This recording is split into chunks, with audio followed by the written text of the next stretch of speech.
নমস্কাৰ স্বাগতম আপুনি চাই আছে মিড ডে 18 মই জয়ন্ত মাধৱ গোস্বামী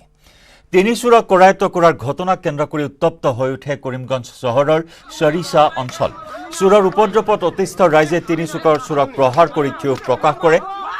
অমৰ দাস দীপু মালাকৰ আৰু বাপ্পী দাস নামৰ তিনিজনক উত্তেজিত ৰাইজে উত্তম মধ্যম সোধাই উল্লেখযোগ্য যে দীৰ্ঘদিন ধৰি সেই অঞ্চলটোত কেইবাজনো লোকৰ ই-ৰিক্সাৰ বেটাৰী চুৰি হৈছিল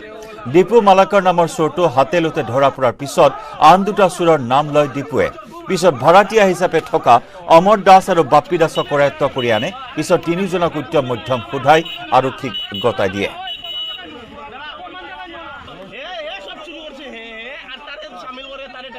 এনেদৰে ৰাইজৰ আদালতত শাস্তি বিহা হ'ল তিনিটা চুৰক ই-ৰিক্সাৰ বেটাৰী চুৰি কৰি সন্ত্ৰাস চলাই আহিছিল এই তিনিটা চুৰে গাঁওবাসীৰ নিদ্ৰাহৰণ কৰি আহিছিল দীৰ্ঘদিন ধৰি অঞ্চলটোত সন্ত্ৰাস চলাই নিদ্ৰাহৰণ কৰি আহিছিল গাঁওবাসীৰ এই তিনিটা চুৰে অৱশেষত এটা চুৰক হাতেলতে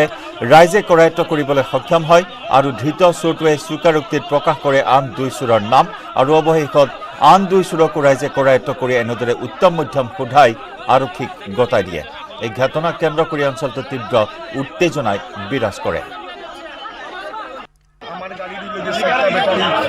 তারপরে আমার দাদার একটা ব্যাটারি আমার আর একটা বন্ধুরও মোটামুটি আমরা টোটাল হইল যে 12টা ব্যাটারি আমরা এখান থেকে হয়েছে যে চুরি হয়েছে আজকের দিনে 15 দিন আগে আমার গাড়ির ব্যাটারি চুরি হয়েছে বিবেতার গাড়ি আমার গাড়ির ব্যাটারি চুরি হয়েছে চুরি হওয়ার পরে কোনো লোকেশন পাইছি না ব্যাটারি লোকেশন না পাওয়ার কারণে তো আর ছাড়িয়ে দিছি চুর তো ধরতাম পারি না আজকে 3 দিন আগে আমার বাসার বাইন্দা দিনে গ্রিল চুরি হয়েছে দুইটা নতুন গ্রিল পাইছি না আজকে সকালে আমি দোকানে দেখি নতুন গ্রিল লইয়া ওদিকে যার আমি বললাম সেটা কই যায় দেখি ইয়া দেখি তারা ফুয়ামারা এখানে বাঙ্গাডিনোর দোকানও তারা লইয়া গিয়ে ঢুকতে আমি বললাম ওই গ্রিলটা কইতে না তারা কইছে বটাশির ভিতরে লোকের টুকটুকি ড্রাইভার হে কইছে মালিবাড়া দিনে আমি তো সন্দেহ হয়ে গেছে কিন্তু চুরি করছে এরপরে তারা জিজ্ঞাসা করে দেখা যায় এগুলো অরিজিনাল চোর তারা জিনিসটা চুরি করছে কিন্তু তারা শিকারও হয়েছে এখন ব্যাটারিও চুরি করছে তারা ও কবির রিটার্ন বেচছে কবির কোন জায়গার দোকান ও গাটলাইনে হলো এ জানি তো এ চিনে তুই জানো তুই কস না তুই জানো না সদনত মুখ্যমন্ত্ৰী হিমন্ত বিশ্ব শৰ্মাৰ ভাষণ মিজোৰামৰ সীমা বিবাদক লৈ মুখ্যমন্ত্ৰীৰ বিবৃতি সীমান্তৰ সংঘাতৰ বিষয়ক লৈ HRPIL দাখিল অৰুণাচল মেঘালয় নাগালেণ্ডৰ সীমাক লৈ বিবৃতি প্ৰকাশ কৰে মুখ্যমন্ত্ৰী ডক্টৰ হিমন্ত বিশ্ব শৰ্মাই মেঘালয় সীমাৰ 12টা পইণ্টত সংঘাত আছে আৰু সীমা সমস্যাক লৈ 5খন কমিটি গঠন কৰাৰ কথা সদনত উল্লেখ কৰে মুখ্যমন্ত্ৰীগৰাকীয়ে অৰুণাচলৰ সৈতে থকা সংঘাত সমাধান কৰিম নাগালেণ্ডৰ সৈতে সংঘাত সমাধান নহয় এই সন্দৰ্ভত সুপ্ৰিম কোৰ্টত চলি আছে গোচৰ দুটা মাহত মিজোৰামে অসমৰ মাটি দখল কৰা নাই ৰাইজক বুজোৱাত অৰ্থনৈতিক অৱৰোধ উঠাই লৈছে আজি পাৰিত হ'ব দ্য আছাম কেটল প্ৰিজাৰ্ভেশ্যন বিল 2021 বিধানসভাত বিধেয়কখনৰ দফাই দফাই আলোচনাৰ পিছত পাৰিত কৰা হ'ব বিধেয়কখন বিধেয়কক লৈ বিৰোধীয়ে আনিব ৭৫টা সংশোধনী প্ৰস্তাৱ ইয়াৰ উপৰিও আজি সদনত পাৰিত হ'ব ৮খনকৈ বিধেয়ক বিভিন্ন সময়ত নাগালেণ্ড আৰু অৰুণাচলৰ বিষয়টো উচ্চতম ন্যায়ালয়ত লৈ যায় আৰু টাইটেল সুট দুইখন ৰাজ্যৰ মাজত আৰম্ভ হয় নাগালেণ্ড আৰু অৰুণাচলৰ ক্ষেত্ৰত ইতিমধ্যে সাক্ষী আদি গ্ৰহণ কৰাৰ পৰ্যায় এটা আগতীয়া পৰ্যায়লৈকে গৈছে ঠিক তেনেকে অৰুণাচলৰ লগতো বিবাদ উচ্চতম ন্যায়ালয়ত বৰ্তমান শুনানি হৈ আছে মিজোৰাম আৰু অসম সীমান্তত আমাৰ উচ্চতম ন্যায়ালয়ত বিবাদ নাছিল বা আইন আৰু আদালততো এই বিবাদ আজিলৈকে অহা নাছিল কিন্তু মিজোৰাম চৰকাৰে বিভিন্ন সময়ত ঐতিহাসিক পটভূমিৰ পৰিপ্ৰেক্ষিতত ইনাৰ লাইন ফৰেষ্ট অৰ্থাৎ হাইলাকান্দি কৰিমগঞ্জ কাছাৰ জিলাক সামৰি যি মিজোৰাম আৰু অসম সীমান্তত থকা ইনাৰ লাইন ফৰেষ্টখনক নিজৰ বুলি দাবী কৰি আহিছিল যোৱা বছৰ বিশেষকৈ কোভিডৰ সময়ত মিজোৰাম চৰকাৰে বিভিন্ন স্থানত কোভিড টেষ্টৰ কাৰণে কিছুমান চেকপোষ্ট পাতিছিল আৰু এটা সময়ত সেই কোভিড চেকপোষ্টবিলাকত তেওঁলোকৰ আৰক্ষী ডিপ্লয় কৰি এক প্ৰকাৰ ক'ব গ'লে সীমান্তটোক আগুৱাই দিছিল অৰ্থাৎ যোৱা দুটা মাহত অসমৰ কোনো মাটি মিজোৰামৰ ফালৰ পৰা অধিকৃত কৰিব পৰা নাই বৰঞ্চ 200 হেক্টৰ মাটি যোৱা বছৰ বা তাৰ আগত হেৰুৱা 200 হেক্টৰ মাটি আমি উভতাই ল'ব পাৰিছো ৰাইজে ইকনমিক ব্লকেট কৰিছিলে আমি বিচাৰো যে অসম আৰু মিজোৰামৰ মাজত সীমা বিবাদৰ উপৰিও উত্তৰ পূৰ্বৰ এটা সমাহিত কালচাৰেল আইডেন্টিটি আছে প্ৰাক্তন বিধায়ক ৰূপজ্যোতি কুৰ্মী ডাঙৰীয়াই আমাক পৰিৱেশটো জমা দিয়াৰ পিছত প্ৰথমবাৰৰ বাবে আমি দিছৌ ভেলীলৈকে ৰাস্তা নিৰ্মাণ কৰিছিলোঁ আৰু তাত আমি আৰক্ষী মোতায়েন কৰিছিলোঁ নাগালেণ্ডৰ মুখ্যমন্ত্ৰী ৰিঅ' ডাঙৰীয়াই মোক 27 তাৰিখে কৈছিলে যে অসম আৰু মিজোৰামৰ মাজত যিটো উত্তপ্ত পৰিৱেশ হৈছে তাৰ পৰিস্থিতিত আমাৰ মাজতো এনেকুৱা থাকিব পাৰে যোনে আমাৰ মাজতো হয়তো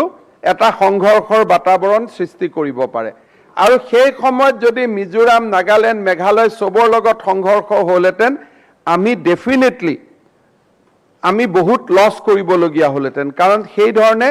মেনেজ কৰাৰ পৰিৱেশো নাথাকিছিলে নাগালেণ্ডৰ মুখ্যমন্ত্ৰীৰ তৎপৰতাত অসমৰ মুখ্য সচিবক মই কোহিমালৈকে পঠাওঁ ডিমাপুৰলৈকে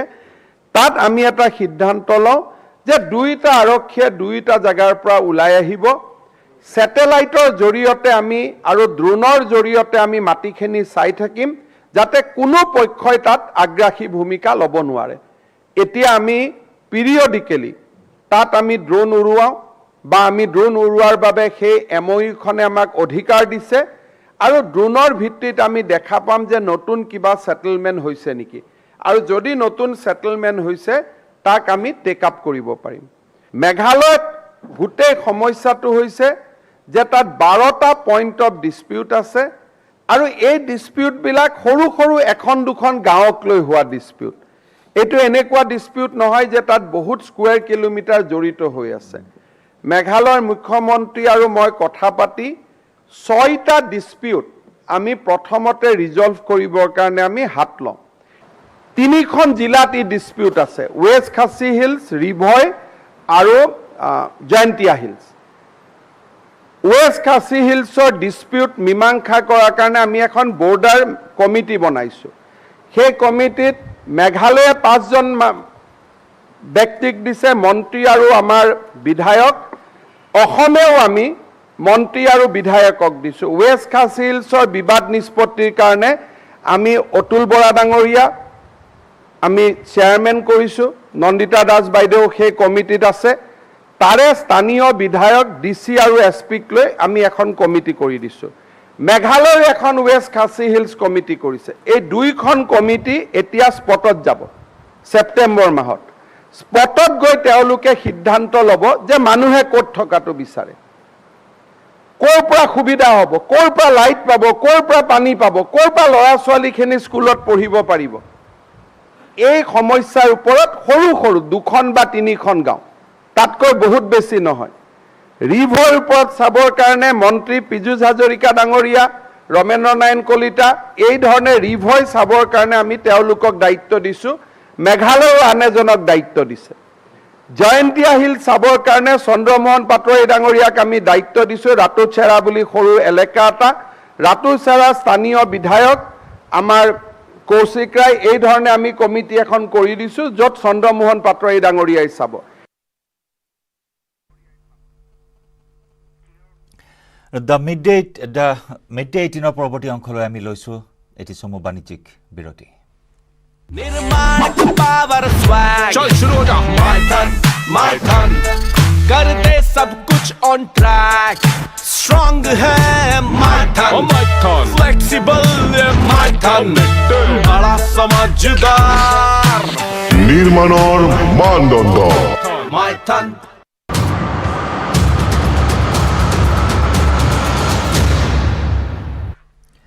আপুনি চাই আছে মিডডে 18 কাজিৰঙাৰ ৰাজপথত গঁড়ৰ আতংক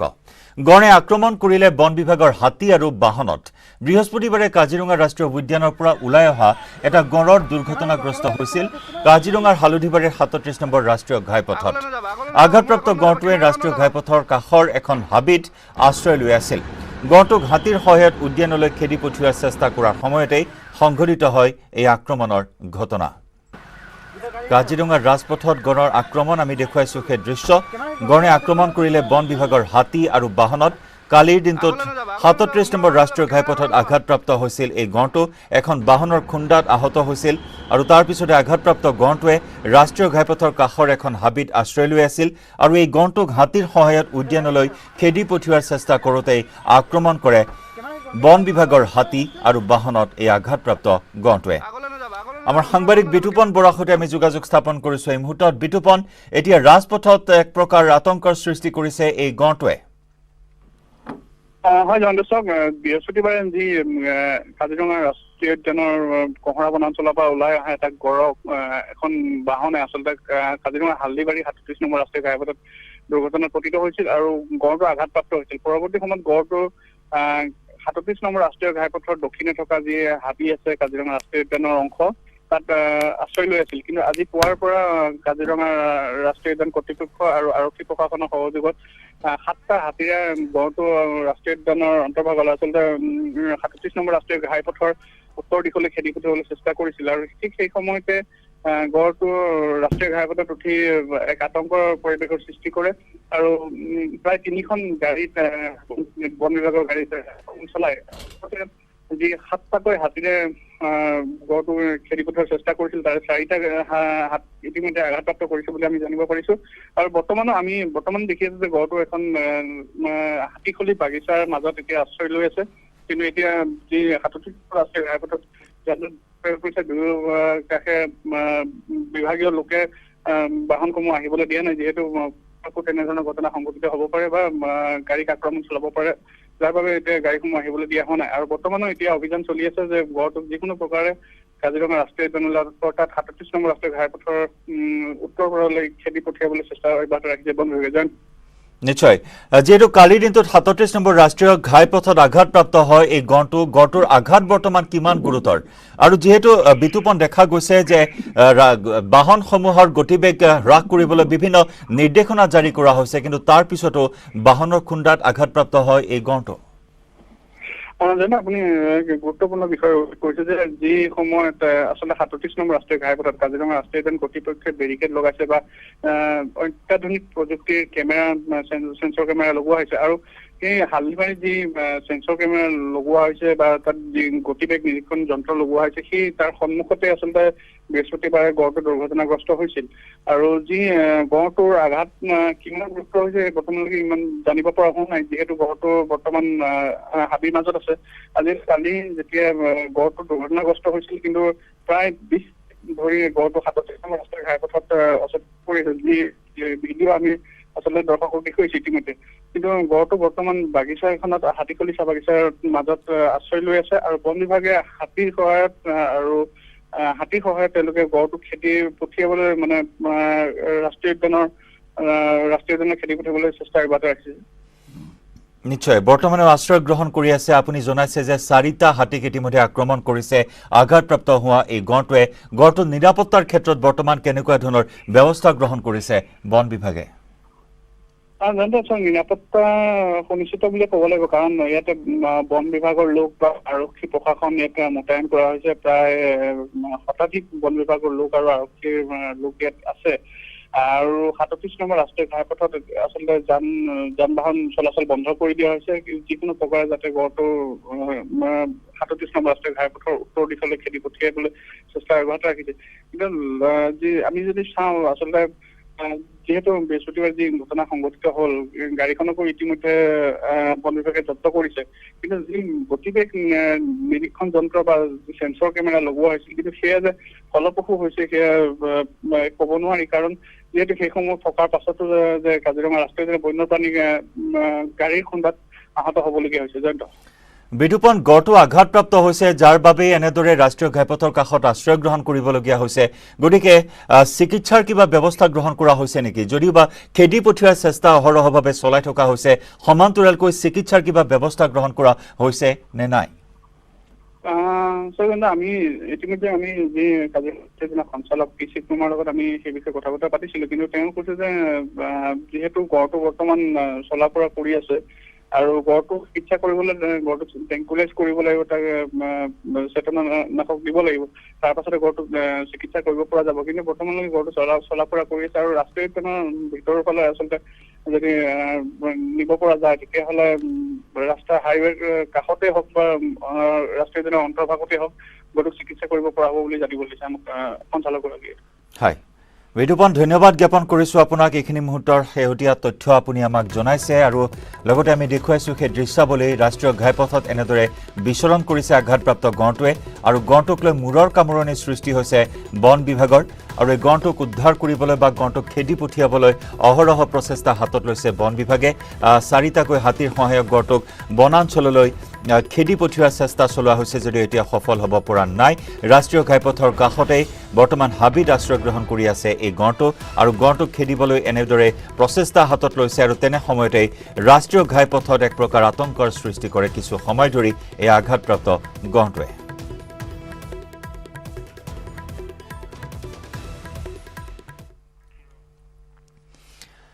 ট্ৰান্সবিভান্তাত সংবাদ মাধ্যমক সম্বোধন কৰি থকাৰ সময়তে পিতৃক সাৱটি ধৰি আৱেগিক হৈ উঠিল লাভলীনা বৰগোহাঁই। অলিম্পিকৰ প্ৰতিটো ৰাউণ্ডেই মোৰ বাবে স্মৰণীয় হৈ ৰ'ব। পেৰিছ অলিম্পিকত গোল্ডৰ মেডেল লাভৰ বাবে চেষ্টা কৰিম। গোল্ড মেডেলৰ বাবে মই এতিয়াৰে পৰা চলাম প্ৰস্তুতি। সাংবাদিকৰ সৈতে মত বিনিময় কৰি থকাৰ সময়তে পিতৃক সাৱটি ধৰি এনেদৰে আৱেগিক হৈ উঠিল, চকুলো ওলাই আহিল লাভলীনা বৰগোহাঁই।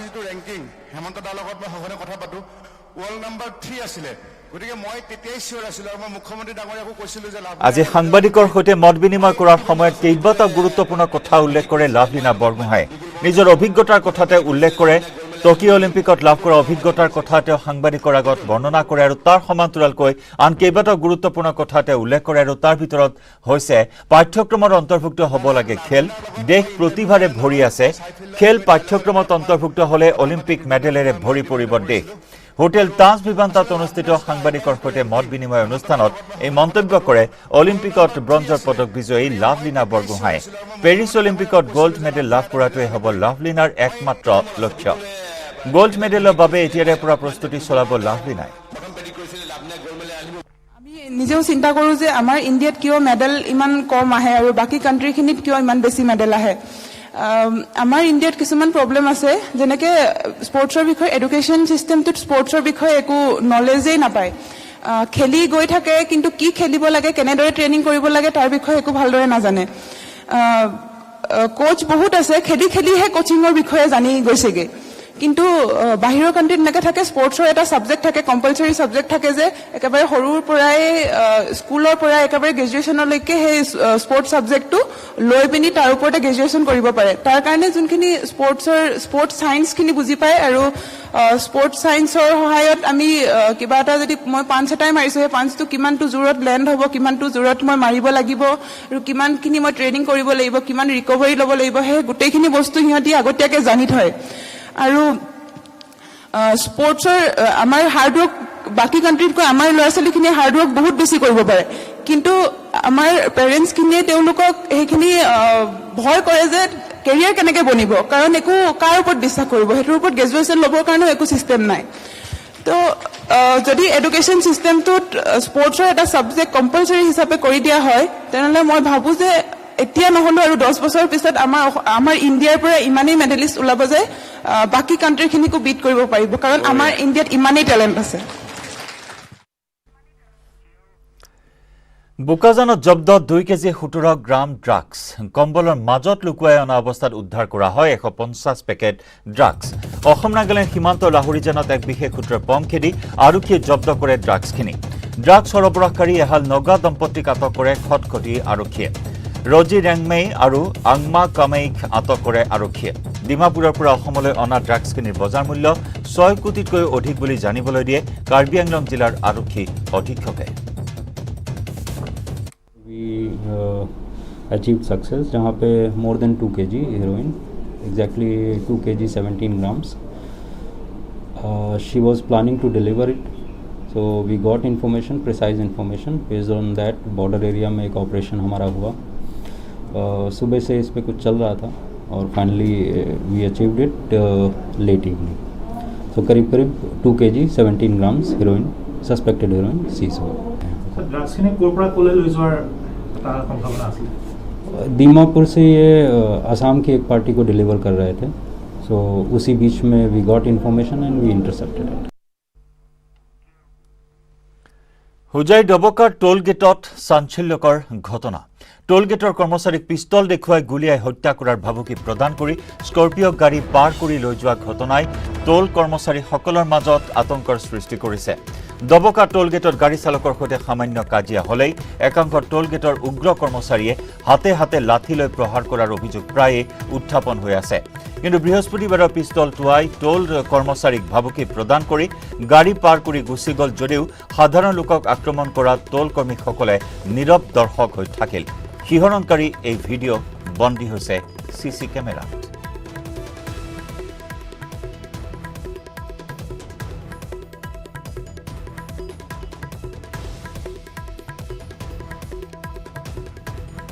আৰু এই সন্দৰ্ভত আগবঢ়াইছো আমাৰ সাংবাদিক আব্দুল হাকিমৰ ৰিপৰ্ট ডবকা টোলগেটত চাঞ্চল্যকৰ ঘটনা সংঘটিত হৈছে এগৰাকী লোকে পিষ্টল দেখুৱাই টোল কৰ্মচাৰীক পিষ্টল দেখুৱাই গাড়ী পাৰ কৰি লৈ গৈছে আৰু এই ভিডিঅ'টো সামাজিক মাধ্যমত ভাইৰেল হৈছে আৰু চাঞ্চল্যৰ সৃষ্টি কৰিছে ডবকা অঞ্চলত আৰু বিশেষকৈ ক'ব লাগিব টোল কৰ্মচাৰী যিগৰাকী টোল কৰ্মচাৰী নুৰ ইছলাম নামৰ টোল কৰ্মচাৰীক পিষ্টল দেখুৱাই গাড়ী পাৰ কৰি লৈ গৈছে আপুনি কি ক'ব আচলতে ঘটনাটো কি হৈছিলে ঘটনাটো মানে আগত এখন গাড়ী আছিল যি স্কৰ্পিঅ' যিটো ব্লেক কালাৰ আছিল মানুহজনে পিষ্টল দেখাইছে সেইকাৰণে আগত গাড়ী এখন আছিল গাড়ী এখনে আহি আই ডিখন দেখাইছে মই আই ডিখন চাইছোঁ চোৱাৰ পাছত দেখিছোঁ এইখন ছ'চিয়েল ৱেলফেয়াৰ ডিপাৰ্টমেণ্টৰ মানে আমাৰ মানে এইটো এক্সামটেড আছে এটা যিটো এক্সামটেড মোতাবিক আমি এইটো এৰিব নোৱাৰোঁ এইটোত নাই এইটো ফ্ৰী নহয় সেইকাৰণে আমি কৈছোঁ মানে ছাৰ এইটো এক্সামটেড নাই আমি এখন ফ্ৰী এৰিব নোৱাৰোঁ তেখেতে এগ্ৰিমেণ্ট কৰি আছে পিছততো গাড়ী থিয় হৈ আছে এইটো পাছত তেখেতক কৈছোঁ মই ছাৰ আপুনি গাড়ীখন ছাইড কৰি লওক যদি আমাৰ অফিচত যাওক যদি আমাৰ অফিচে যদি এৰে তেতিয়া আপুনি যাব পাৰিব নহ'লে আমি এৰিব নোৱাৰোঁ আপুনি পে'মেণ্ট কৰিব লাগিব কোৱাৰ পাছত গাড়ীখন মই ছাইড কৰাই দিছোঁ ছাইড কৰোৱাৰ আগতে ব্লেক কালাৰৰ স্কৰ্পিঅ' যিখন আছিল সেইখনৰ পৰা মানুহ এজন ওলাই আহিছে আহি পেলাই টি চিৰ লগত কিবা এটা কথা কৈছে কথা কোৱাৰ লগে লগে পাছত মই যেতিয়া ৰোডটো ক্লিয়াৰ কৰি দিছোঁ গাড়ীখন ছাইড কৰাই দিছে আগৰ গাড়ীখন তেতিয়া তেখেতে পিষ্টল এটা ওলাই পেলাই কিবা এটা গালি গালাজ কৰি কৈছে তহঁতক গুলিয়াই মাৰিব লাগিব গুলিয়াই মাৰিম এনেকুৱা কৈ পেলাই গাড়ীত উঠিছে ৰিয়াৰ সৈতে সময় হ'ল মিড ডে 18 পৰা বিদায় লোৱাৰ নমস্কাৰ निर्माण का पावर स्वैग चल शुरू हो जा my ton कर दे सब कुछ ऑन ट्रैक स्ट्रांग है my ton flexible my ton बड़ा समझदार নিৰ্মাণৰ মানদণ্ড my ton